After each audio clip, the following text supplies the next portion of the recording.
Hello. അപ്പോൾ ഒരു evening time ആയപ്പോൾ ഞാനും ഹസ്ബൻഡും ഒന്ന് നടക്കാൻ വേണ്ടി ഇറങ്ങിയതാന്നേ.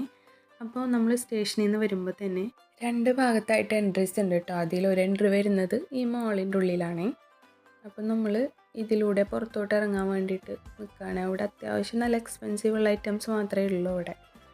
പിന്നെ നമ്മൾ എന്നെ ഏറ്റവും കൂടുതൽ അട്രാക്റ്റീവ് ചെയ്തത് ഈ ഒരു ടൈപ്പ് റൈറ്റിംഗ് മെഷീനാണെങ്കിൽ. അങ്ങനെ ഞങ്ങൾ പുറത്തോട്ട് അങ്ങോട്ട് ഇറങ്ങിയപ്പോൾ അത്യാവശ്യം ഭംഗിക്ക് അവിടെ റമദാൻ ഡെക്കോർ ചെയ്തിട്ടുണ്ടായിരുന്നു കേട്ടോ.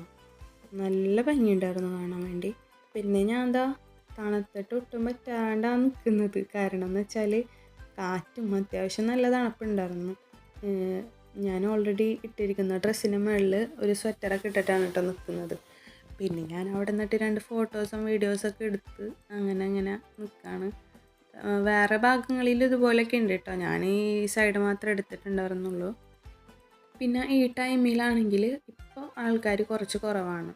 കുറച്ചുകൂടി ലേറ്റായി കഴിഞ്ഞാൽ, അതായത് പാതിര മുതൽ സുബഹി വരെയും ചിലപ്പോൾ അത്യാവശ്യം നല്ല തിരക്കുണ്ടാവും ഈ ഏരിയയിലും. ഇവിടെ മൊത്തം കൂടുതൽ അങ്ങനെ തന്നെയാണ്. നോമ്പായതിൻ്റെ പേരിൽ അങ്ങനെയൊക്കെയാണ്. ഒന്ന് ക്ഷീണമൊക്കെ മാറിയിട്ട് ആൾക്കാർ പുറത്തോട്ട് ഇറങ്ങുന്നുള്ളൂ അങ്ങനെ. പിന്നെ ഞാനിത് കണ്ടപ്പോഴേക്കും ഇവിടെ നിന്ന് കാറ്റിനനുസരിച്ച് നീങ്ങുന്നതാണ് കേട്ടോ അത്. ഇപ്പോൾ ഈ സമയങ്ങളിലാണ് കേട്ടോ കൂടുതലും ഇത്ര തണവും കാറ്റുണ്ടാവാറുള്ളത്. അങ്ങനെ പിന്നെ അതാ ഞങ്ങൾ നോക്കുമ്പോൾ വലിയൊരു സ്റ്റാള് റെഡിയാക്കിയിട്ടുണ്ട്. പെരുന്നാളൊക്കെ ആവുന്നതിന് മുമ്പ് തന്നെ ഇവിടെ ഇതൊക്കെ സ്റ്റാർട്ട് ചെയ്തിട്ട് പിന്നെ അത്യാവശ്യം സാധനങ്ങളൊക്കെ അവർ റെഡിയാക്കിയിട്ടുണ്ടായിരുന്നു കേട്ടോ.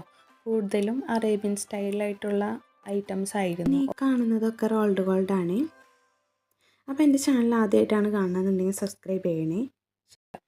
അങ്ങനെ ഞങ്ങളിങ്ങനെ കണ്ടിട്ട് ഇങ്ങനെ അബായാസും ഒക്കെ ഇങ്ങനെ നോക്കുകയാണ് കേട്ടോ. അറേബ്യൻ ടച്ച് വരുന്ന എല്ലാ ഐറ്റംസും ഇവിടെ ഉണ്ടായിരുന്നു കേട്ടോ.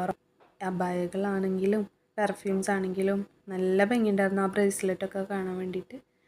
അങ്ങനെ പിന്നെ നോക്കുമ്പോൾ ഷൂസും എല്ലാം അങ്ങനെ ഒരുപാടുണ്ടായിരുന്നു. നമുക്ക് കണ്ടാലും പെട്ടെന്ന് അങ്ങനെ കഴിയുമൊന്നുമില്ലായിരുന്നു. പിന്നെ ഞങ്ങൾ വേഗം വീട്ടിലോട്ട് പോയിട്ടാ. അപ്പോൾ ഇത്രയേ ഉള്ളൂ. Bye bye.